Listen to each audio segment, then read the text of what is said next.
Graças a Deus estamos debaixo da graça, mas esse fato abençoado enfraquece de alguma forma a verdade de que a santidade se torna a casa de Deus para sempre? Deixou de ser verdade que Deus deve ser muito temido na Assembleia de seus santos e ser reverenciado por todos aqueles que o cercam? O padrão de santidade é mais baixo para a Igreja de Deus agora do que era para Israel no passado? Deixou de ser verdade que nosso Deus é um fogo consumidor? O mal deve ser tolerado porque não estamos debaixo da lei, mas debaixo da graça? Por que muitos dos coríntios eram fracos e doentes? Por que muitos deles morreram? Por que Ananias e Safira foram mortos em um momento, em Atos capítulo 5? Esse julgamento solene tocou a verdade de que a igreja estava sobre a graça? Certamente não, mas a graça também não impediu a ação do julgamento. Deus não pode mais tolerar o mal em sua assembleia agora. Você diz, não devemos fazer comparações entre os tratos de Deus com seu povo terreno e seus tratos com sua igreja. Qual é o significado das seguintes palavras em 1 Coríntios capítulo 10? Note o que o apóstolo diz. Além disso, irmãos, não quero que ignoreis que nossos pais estiveram todos debaixo da nuvem e todos passaram pelo mar e todos foram batizados por Moisés na nuvem e no mar. E todos comeram a mesma carne espiritual e todos beberam da mesma bebida espiritual, pois eles beberam aquela rocha espiritual que os seguia. E essa rocha era Cristo. Mas, com muitos deles, Deus não se agradou, pois foram derrubados no deserto. Ora, essas coisas servem como exemplos para que não cobicemos as coisas más, como eles também cobiçaram. Todas essas coisas lhes aconteceram como exemplos, e eles foram escritos para advertência nossa, para quem já são chegados os fins dos tempos. Essas são as palavras do apóstolo Paulo em 1 Coríntios capítulo 10. Este desenho não é uma comparação entre os tratos de Deus com o seu povo terreno, Israel, e sua igreja agora? Sim, de fato. E será bom para todos nós ponderarmos e sermos admoestados pela comparação. Seria realmente triste se implorássemos a pura e preciosa graça em que nos encontramos para rebaixar o padrão de santidade. Somos chamados a eliminar o velho fermento no solo abençoado de que Cristo, nossa Páscoa, foi sacrificado por nós. Isso não é fazer uma comparação?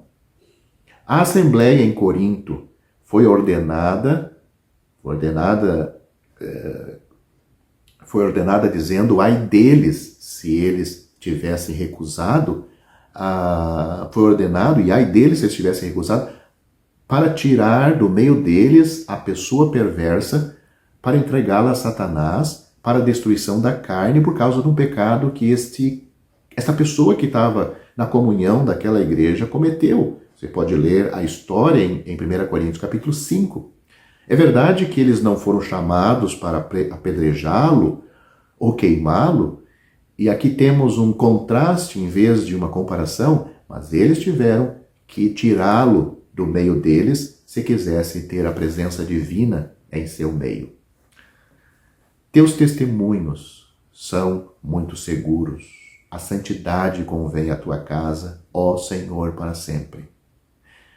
Você não pode louvá-lo pela santidade, bem como pela graça? Você não pode, à medida que o padrão de santidade se eleva diante de você, acrescentar sua doxologia: bendito seja o seu nome para todo sempre. Amém e amém? Nós confiemos que você pode. Nunca devemos esquecer que enquanto permanecemos na graça, devemos andar em santidade. E quanto à Assembleia, se nos recusarmos a julgar a má doutrina e o mal moral, não estamos de forma alguma no terreno da Assembleia de Deus. As pessoas dizem que não devemos julgar. Deus diz que devemos julgar. É uma ordem divina? Note o que a Bíblia diz. Não julgais os que estão dentro? É uma pergunta. 1 Coríntios, capítulo 5. Não julgais os que estão dentro, mas os que estão sem Deus, Deus os julgará, os de fora da igreja. Portanto, tire do meio de vocês esta pessoa perversa. Ou seja, Paulo está aconselhando que a igreja exclua da comunhão, da sua comunhão, aquele homem que pecou moralmente. 1 Coríntios capítulo 5, versículo 13. Se a Assembleia de Corinto tivesse se recusado a julgar aquela pessoa ímpia, aquela atitude ímpia, teria perdido todo o direito de ser considerada a Assembleia de Deus e todos os que temiam ao Senhor teriam de deixá-la. É uma questão solene tomar a posição da de uma Assembleia de Deus. Todos os que o fazem devem ter em mente que não é uma questão de quem podemos receber ou quem podemos tolerar, mas o que é digno de Deus. Ouvimos muito hoje em dia sobre o amplo e o estreito. Temos apenas que ser tão amplos e tão estreitos quanto a palavra de Deus é. Se você ainda não está salvo, não creu em Cristo de forma alguma. A Escritura, ou a Bíblia, não conhece duas maneiras de crer, uma certa e outra errada. Podemos falar de fé viva e fé morta, mas a Escritura fala de crer no que Deus diz. Fé nos homens e fé em Deus são os mesmos exercícios da mente. A diferença não está na fé, mas na pessoa em quem a fé se apoia. Paulo não disse ao carcereiro, a história contada em Atos capítulo 16, ele não disse, crê no Senhor Jesus Cristo de uma maneira certa e serás salvo. Esta frase está em Atos capítulo 16, versículo 31. Você lendo lá a frase, Paulo não disse desta forma, crê no Senhor Jesus Cristo de uma maneira certa e você será salvo. Se o tivesse dito, o pobre, ignorante, pagão, carcereiro não o teria compreendido. Mas Paulo simplesmente disse para ele, crê no Senhor Jesus Cristo e será salvo. Mas não devemos nós operar a nossa própria salvação? Alguém pode perguntar. Esta pergunta é formulada com muita frequência tanto por pecadores ansiosos como por pessoas indiferentes. Às vezes é feito deste modo. Não diz a Escritura que nós devemos operar a nossa própria salvação? Como então harmonizar isto com a afirmação que somos salvos pela fé somente? Deves reparar a quem são dirigidas estas palavras, operar a vossa salvação. Em Filipenses capítulo 1, a quem foram dirigidas essas palavras, capítulo 1 versículo 1, está escrito a todos os santos em Cristo Jesus, com os bispos e diáconos. Portanto, os tais já eram salvos, a quem foi dito para desenvolver a salvação. Não esperavam ser, sabiam que estavam salvos. A esses, Paulo diz, operai a vossa salvação, que está em Filipenses capítulo 2, versículo 12. Já estavam de posse da salvação. A expressão operai vossa salvação indica posse. E assim, eles deviam operar aquilo que já lhes fora dada por Deus. Mas então, será que não devo orar para ser salvo? Em parte alguma da Bíblia somos ensinados que seja necessário orar ou tornar a oração ou tornar a orar novamente, orar e tornar a orar para obter a salvação. A Bíblia ensina que os pecadores são salvos por um único meio, que é ter fé na obra consumada por Cristo. Porventura, disse Jesus a Nicodemos que orasse para ser salvo? Não, a história está em João capítulo 3. Disse, porém, para que todo aquele que nele crê não pereça, mas tenha a vida eterna. João capítulo 3, versículo 15.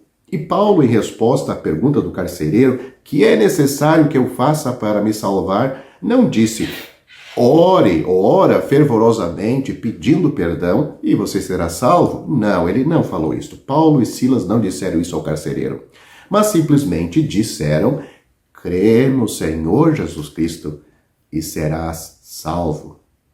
Não é, pois, necessário que ores ou tornes a orar a Deus pedindo a salvação. Ele está agora mesmo insistindo contigo para que aceite esta salvação pela fé que já foi consumada, já foi preparada pelo seu próprio Filho na cruz. A Bíblia afirma, quem a Deus não creu, mentiroso fez. 1 João capítulo 5, versículo 10. Em vez de orar pedindo para seres salvo, estenda a tua mão vazia agora, enquanto ouve este vídeo, e aceita pela fé, das mãos feridas do Salvador Jesus, o dom gratuito da vida eterna. A Bíblia diz, quem quiser, tome de graça da água da vida. Apocalipse capítulo 22, versículo 17. Muitas vezes o pecador, ainda não convencido que Deus salva pela fé, pensa que se eu fizer a minha parte, Deus fará dele. Todo pecador não salvo tem que aprender três coisas muito importantes. A primeira, que ele nada pode fazer para ser salvo, ou para se salvar. A segunda, que Deus não exige que ele faça alguma coisa no assunto da salvação. E terceira coisa, que o Senhor Jesus Cristo já fez tudo o que era necessário para sermos salvos e para que Deus pudesse nos salvar. Se aprenderes estas três lições, nunca mais has de falar em fazer a tua parte. A tua parte é admitir que estás perdido, que como pecador mereces o inferno e que nada pode fazer para a tua salvação e evitar ir para o inferno. A tua parte é parar de pensar que pode ser salvo por qualquer coisa que faças ou sintas. A tua parte é crer no Senhor Jesus Cristo e no que Ele fez, e tudo o que Ele fez, tudo o que era necessário, Ele fez. Tudo o que era preciso já está feito por Ele naquela cruz. O Senhor Jesus, Ele fez a expiação e pagou o preço da redenção com seu precioso sangue. Em qualquer momento que abandonares a ideia de quereres seres salvo pelas tuas obras e creres no Senhor Jesus, que já fez tudo e tudo pagou, virás a ser um filho de Deus. Você vai se tornar um filho de Deus, um herdeiro da glória e co-herdeiro com Cristo. A Bíblia diz, aquele que não pratica, mas crê naquele que justifica o ímpio, a sua fé lhe é imputada como justiça. Romanos capítulo 4, versículo 5. Sou um grande pecador. Não há dúvida que és um grande pecador, muito mais do que imaginas. Deus sabe tudo a teu respeito. Porém, Ele ama-te com um amor infinitamente maior do que o dos teus pais e tem sempre revelado por ti desde a tua meninice, quando ainda dormias agasalhado ao colo de tua mãe. A despeito do teu pecado e loucura, Deus está de braços abertos para te receber e te salvar. Não passar a mão por cima dos teus pecados, mas Ele está disposto a te perdoar porque alguém já sofreu no teu lugar, o seu próprio filho. O filho pródigo, mesmo em trapos, penúria e miséria, foi recebido pelo Pai e Deus está desejoso de salvar-te agora. Toma o lugar de um perdido pecador e terás direito ao Salvador dos pecadores perdidos. O Senhor Jesus Cristo mesmo disse, quem vem a mim, De maneira nenhuma o lançarei fora. João capítulo 6, versículo 37. Mas o diabo sussurra, ninguém pode ter certeza disso. A resposta decisiva de Paulo ao carcereiro, que já mencionamos neste vídeo, que fez a mais importante de todas as perguntas, foi... A resposta à pergunta deste carcereiro foi: crê no Senhor Jesus Cristo e serás salvo. Paulo não disse crê no Senhor Jesus Cristo e terás possibilidade de seres salvo. Muitos dizem que é grande presunção alguém afirmar que está salvo. Asseveram que ninguém pode ter essa certeza e que o mais que podemos fazer é nutrir uma humilde esperança. Com isto, como isto é diferente do ensino do Senhor Jesus e dos seus apóstolos. Paulo diz, sabemos que somos salvos ou sabemos que estamos salvos. Temos plena confiança de que estamos salvos. Leia 2 Coríntios capítulo 5, versículo 1 e também o versículo 8. O apóstolo João afirma, filhinhos, escrevo-vos porque pelo seu nome vos são perdoados os pecados. Não há nenhuma dúvida no assunto aqui. 1 João capítulo 2, versículo 12. O apóstolo João também disse, nós sabemos que passamos da morte para a vida eterna. 1 João capítulo 3, versículo 14. Todo pecador que crê no Senhor Jesus tem necessariamente de crer que está salvo. Esse crer não é acreditar que Cristo salva, nem acreditar que Ele pode salvar, mas crer para a sua própria salvação pessoal. Seria, na verdade, grande presunção alguém duvidar da palavra de Deus. Lemos que, na mesma hora da noite que o carcereiro perguntou o que é necessário que eu faça para me salvar, deu-se o testemunho da sua conversão e batismo. Leia Atos capítulo 16. E a Bíblia acrescenta, e na sua crença em Deus alegrou-se com toda a sua casa. Atos capítulo 16, versículo 34. Dentro do curto espaço de algumas horas, toda a família creu do carcereiro, foi salva e foram batizados. Seria ocioso dizer que ninguém pode ser salvo de repente, porque a Escritura claramente testifica que as pessoas mencionadas no Novo Testamento foram salvas no momento em que creram. Quanto tempo levará o filho a acreditar no que lhe diz o pai? Nenhum instante. Deus emprega uma outra figura para mostrar como o pecador pode ser salvo.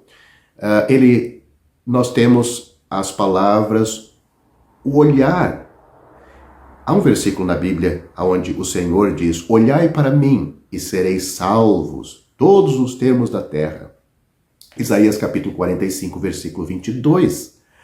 Quanto tempo levava para o israelita ser curado da mordidura da cobra, da serpente, em Números capítulo 21 e no versículo 9? Se no momento antes estava morrendo, no momento depois de olhar para a serpente de metal estava curado. Simplesmente porque confiou na promessa, na palavra de Deus. Olhará para a serpente de metal e ficará vivo. No mesmo momento em que creres no Senhor Jesus, ou olhares para Ele pela fé, serás salvo. Olhares para Ele como o único que pode te salvar. Ouça o que o apóstolo João disse aos crentes de seus dias. Estas coisas vos escrevi para que saibais que tendes a vida eterna, vós que crede no nome do Filho de Deus. Que versículo claro. 1 João capítulo 5, versículo 13. Não é presunção crer no que Deus diz, mas duvidar da palavra de Deus é fazer-se culpado do maior pecado que o homem pode cometer. O pecado da incredulidade. Portanto, você que me ouve, você deve ser salvo.